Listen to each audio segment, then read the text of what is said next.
बिहार के लोग दूसरे देश में जाते हैं कमाने के लिए तो उन पे लाठी चार्ज किया जाता है, भगाया जाता है, मारा जाता है, पीटा जाता है। उस चीज को आपने देखा, सबको मोतिहारी से टिकट कंफर्म होगा, लेकिन कहा जाता है कि जो व्यक्ति सोचता है वो होता नहीं है और जो नहीं होता वही सोचता है लोग। उसी हिसाब मनीष कश्यप कभी। नमस्कार, आप देख रहे हैं हेडलाइन 2020 न्यूज। आपका हेडलाइन 2020 न्यूज में आपका अभिनंदन है, स्वागत है।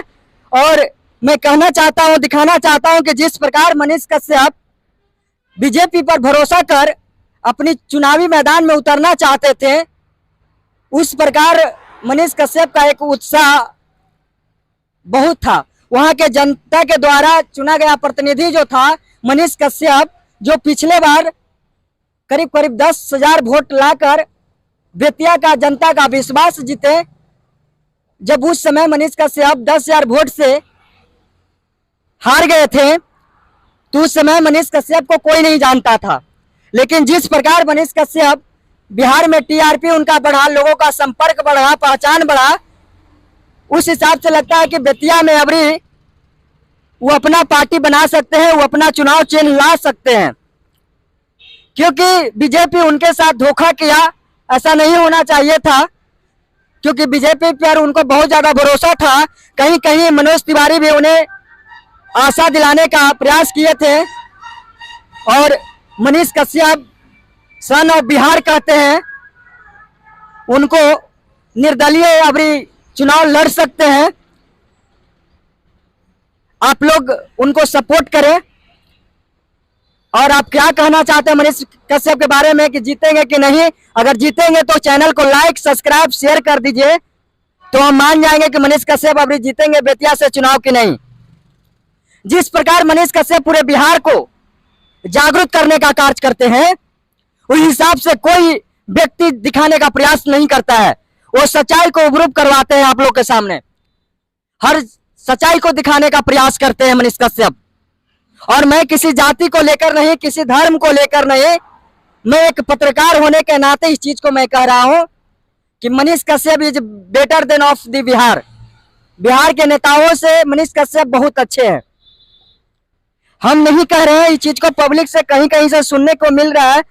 और जिस प्रकार मनीष कश्यप दिल्ली में जाकर लगातार वो मिल रहे थे बीजेपी की पार्टी से, जेपी नड्डा से, उस प्रकार लग रहा था कि मनीष रात नहीं लगाए थे, कभी सोच भी नहीं सकते थे कि उनके साथ बीजेपी छल करने का कार्य करेगा।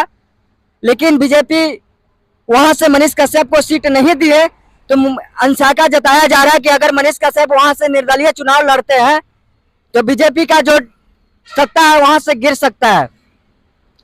क्योंकि बेतिया में मनीष कश्यप का गढ़ माना जाता है, जमीनी स्तर उनके साथ, वहां का पब्लिक के साथ रिश्ता है, बेतिया का विश्वास है, वो एक दूसरे से अटैचमेंट है, वो लोग नहीं तोड़ सकते हैं। और ये तो हो नहीं सकता ऐसे कि वो आरजेडी की तरफ से चुनाव लड़ सकते हैं, क्योंकि साफ तौर में मनीष कश्यप कह चुके हैं कि मैं मर जाना पसंद करूंगा लेकिन आरजेडी में जाना पसंद नहीं करूंगा।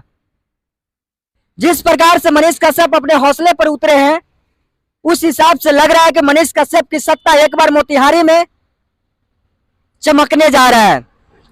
वह निर्दलीय चुनाव जीत जाएंगे, क्योंकि लोगों का भरोसा है कि अगर मनीष कश्यप बेतिया से चुनाव निर्दलीय लड़ते हैं तो अपने काम, अपने वचनों पर अटल रहेंगे, गरीबों का आवाज उठाने का कार्य करेंगे।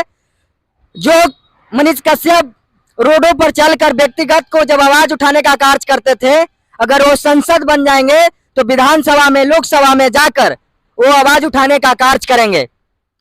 और मनीष कश्यप से मैं भी यही आशा करता हूं कि आप मोतिहारी से एक बार चुनाव जीतने के बाद मोतिहारी के लोगों को, बिहार के लोगों को हक दिलाने का प्रयास करें और बिहार में कंपनी लाने का प्रयास करें, ताकि जिस प्रकार से दिखाया, आपने कहा, आपने गवर्नमेंट से इस बात पर लड़ा, इसलिए आप बेतिया से चुनाव जरूर जीतिएगा। और बेतिया के लोगों का विश्वास है। जय हिंद, जय भारत, जय बिहार।